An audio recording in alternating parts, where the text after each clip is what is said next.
اعوذ باللہ من الشیطان الرجیم، بسم اللہ الرحمن الرحیم۔ السلام علیکم ورحمۃ اللہ وبرکاتہ۔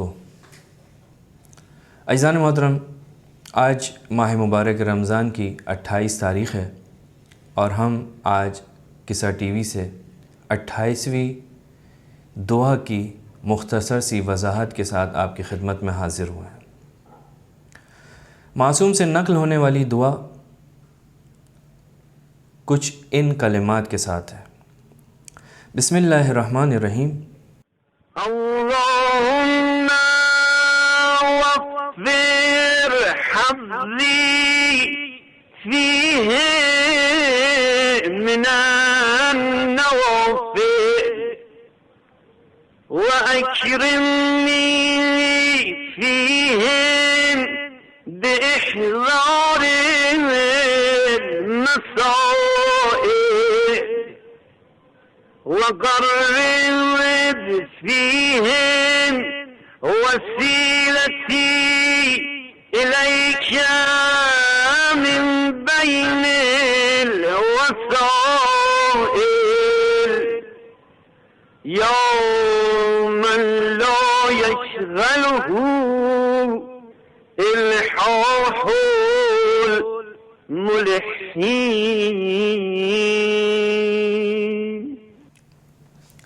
عزیزان محترم، یہ مختصر سی دعا جس کے پہلے فقرے میں معصوم پروردگار عالم کی بارگاہ میں عرض کرتا ہے اللہم وفر حظی فیہ من النوافل، پروردگارہ میں نوافل کی انجام دہی اور اس کے فوائد سے بہرہ مند ہو سکوں اس ماہ مبارک۔ عزیزان محترم، نوافل آپ جانتے ہیں، نماز نافلہ کا نام آپ نے سنا ہے۔ نافلہ کی جمع ہے نوافل، جو یہاں پر استعمال ہوا۔ نافلہ یعنی اضافی چیز۔ جب آپ جاتے ہیں بازار میں کوئی چیز خریدتے ہیں تو ترازو کے ایک پلڑے میں اس چیز کو رکھا جاتا ہے، جب وہ برابر ہو جاتی ہے اس کے بعد اگر وہ شخص اس چیز کے اندر کچھ اور مقدار اضافہ کر دیتا ہے تو اس کو ہم کہتے ہیں، اس اضافے کو کہتے ہیں نفل۔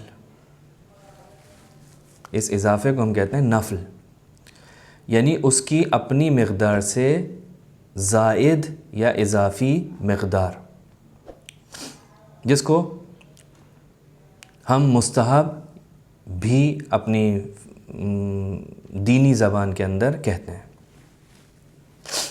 اسی طرح سے انفال، جو مال غنیمت جنگ کے اندر ملتا ہے، اس کو کہا جاتا ہے، کیونکہ وہ بھی اضافی مال ہوتا ہے، جنگ کے نتیجے میں جو مال حاصل ہوتا ہے۔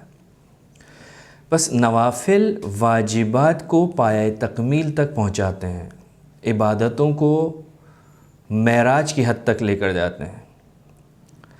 عبادت دو طرح کی ہوتی ہے، یا واجب یا مستحب۔ واجب جو آپ نے حتماً انجام دینی ہے، مستحب وہ کہ جو ایکسٹرا ہے، اضافی ہے۔ جس طرح سے ہم اداروں میں، فیکٹریوں میں، کمپنیز میں دیکھتے ہیں، کچھ کام ایسا ہوتا ہے کہ جو انسان کی ڈیوٹی ہوتا ہے، جو اس نے حتماً انجام دینا ہے، لیکن کچھ کام ہوتا ہے جس کو ہم ان کی زبان میں کہتے ہیں اوور ٹائم، اضافی کام۔ وہ جو اصلی کام ہے اس کو حتماً اس نے انجام دینا ہے، لیکن اوور ٹائم میں اس کو اختیار ہوتا ہے۔ پروردگار عالم نے عبادتوں میں ایک سسٹم رکھا ہے۔ کچھ عبادتیں ایسی ہیں جو آپ نے حتماً انجام دینی ہیں، جو ہیں واجبات، کچھ میں آپ کو اختیار۔ نماز، روزہ، آپ نماز پڑھتے ہیں، نماز کے اندر کچھ واجبات ہیں جو آپ نے حتماً انجام دینے ہیں، کچھ مستحب اعمال ہیں، اگر آپ ان کو انجام نہیں دیں گے تو نماز پہ کوئی اثر نہیں ہوگا۔ اس کے علاوہ خود پروردگار عالم نے کچھ مستحبات قرار دیے ہیں، جس کے اندر انسان کا ہاتھ کھلا ہوا ہے، جتنا زیادہ انجام دے گا، نماز شب اور اسی طرح دوسری عبادتیں۔ واجبات کی کمی کو دور کرنے میں بہترین معاون ہے یہ نوافل، اور اس ماہ رمضان کے اندر کثرت سے نوافل بالخصوص نماز اور دعاؤں کی صورتوں میں بیان ہوئے ہیں۔ لہٰذا پروردگارہ ہمیں اس ماہ مبارک میں نوافل سے بہرہ مند ہونے کی توفیق عطا فرما۔ پھر فرمایا وَأَكْرِمْنِي فِيهِ بِإِحْضَارِ الْمَسَائِلِ، پروردگارہ مجھ پر اپنا کرم کر کہ میں اپنے فرائض کو انجام دے سکوں، کیونکہ یہ دنیا چند سال کی ہے، میرے پاس وقت کم ہے۔ اگر میں نے اس سے استفادہ کر لیا تو کر لیا، اس کے بعد عمل کا وقت نہیں رہے گا۔